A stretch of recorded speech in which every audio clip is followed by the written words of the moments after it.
नमस्ते, आदाब, सत श्री अकाल। मैं आपका होस्ट अफरोज कुरैशी और आप देख रहे हैं प्रगति न्यूज सबसे आगे।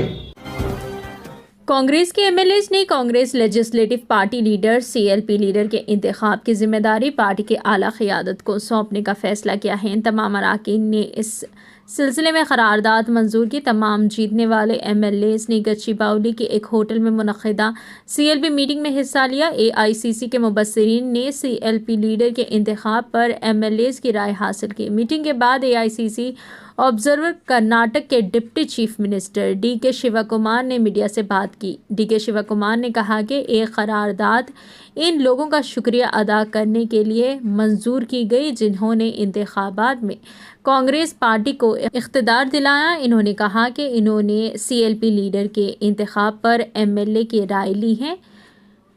एमएलए ने कहा कि एआईसीसी सदर मल्लिकार्जुन खड़गे को सीएलपी लीडर के इंतखाब की जिम्मेदारी दी जानी चाहिए। डीके शिवा कुमार ने कहा कि एमएलए ने इस करारदाद में कहा कि वो खड़गे के फैसले को कबूल करेंगे।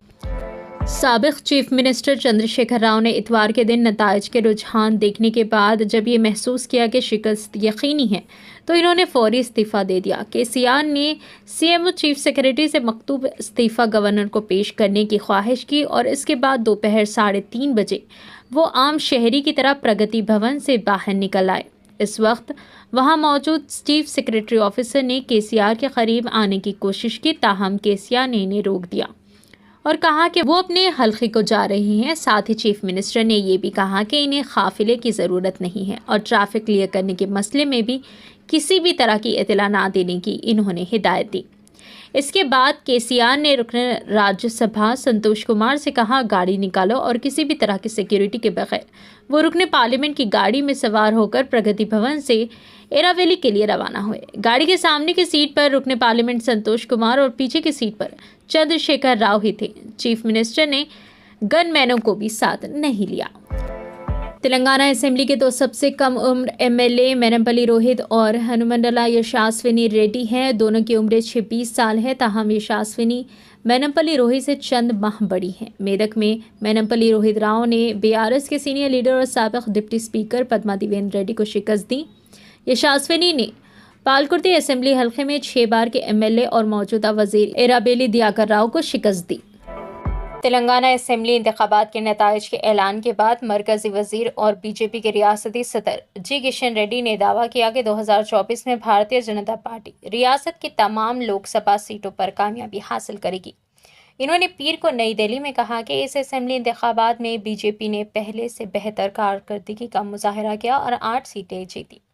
साल 2018 में बीजेपी ने सिर्फ 1 सीट जीती थी। इन्होंने कहा कि बीजेपी का वोट फीसद 6.9% से बढ़कर 14% हो गया है। इन्होंने कहा कि इस इलेक्शन में शिकस्त के वजूहात का जायजा लिया जाएगा और तेलंगाना के साथ साथ कौमी क़यादत और रियासती क़यादत से बातचीत की जाएगी ताकि कोताहियों को दूर किया जाए और हम लोकसभा इलेक्शन लड़ें और तमाम लोकसभा सीटों पर कामयाबी हासिल करें।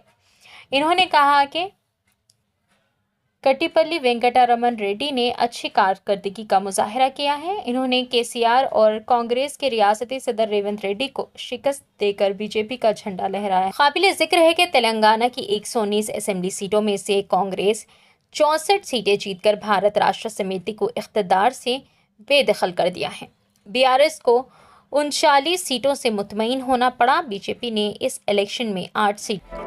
तेलंगाना के स्पेशल इंटेलिजेंस ब्यूरो के ऑफिसरान special duty OSD Prabhakar Rao ने इस्तीफ़ा दे दिया है। इनका इस्तीफ़ा एक ऐसे वक्त सामने आया है जब गुज़िश्ता रोज़ तेलंगाना असेंबली के वोटों की गिनती में बीआरएस को शिकस्त हुई और कांग्रेस को इख्तिदार हासिल हुआ। इंटेलिजेंस आईजी के तौर पर सबकदोशी के बाद गुज़िश्ता हुकूमत ने इन्हें ये ओहदा दिया था जिस पर वो तकरीबन 3 बरस फाइज थे।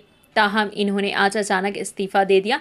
इन पर सदर तेलंगाना कांग्रेस रेवंत रेड्डी ने ऑपोजिशन के फ़ोन्स को टैप करने का इल्ज़ाम लगाया था। अलावाज़ी रियासत के बाज़ कॉरपोरेशन के सदूर नशीन भी मुस्ताफ़ी हो गए हैं। इन्होंने अपने मकतूब इस्तीफ़ा चीफ सेक्रेटरी के हवाले कर दिया। इन सदूर नशीन में डी बालाराजू, रविंद्र सिंह, वासुदेव रेड्डी, एन कृष्णक, G Srinivas Yadav, T Ravi Kumar, J Mohan Rao, Anil Kumar, G Nagesh, M Rajsagar, Anjan अलिव गौड़, सतीश रेड्डी, रामचंद्रयानक, जी प्रवीण, वी नायक और दीगर शामिल थे। समुद्री तूफान में चैंग के पेश नज़र हिंदुस्तानी महकमे मौसमियात नई दिल्ली ने तेलंगाना के 22 हिस्सों के लिए रेड अलर्ट जारी किया है। ये तूफान मंगल को आंध्र प्रदेश के नेल्लोर और मछलीपट्टनम के दरमियान साहिल से टकराएगा। फिलहाल के लिए इस खबरनामे में बस इतना ही। देखने के लिए बहुत शुक्रिया। अगर आप नए हैं इस चैनल पर तो सब्सक्राइब जरूर करें और बेल आइकन को दबाएं ताकि हमारी हर खबर आप तक पहले मिले।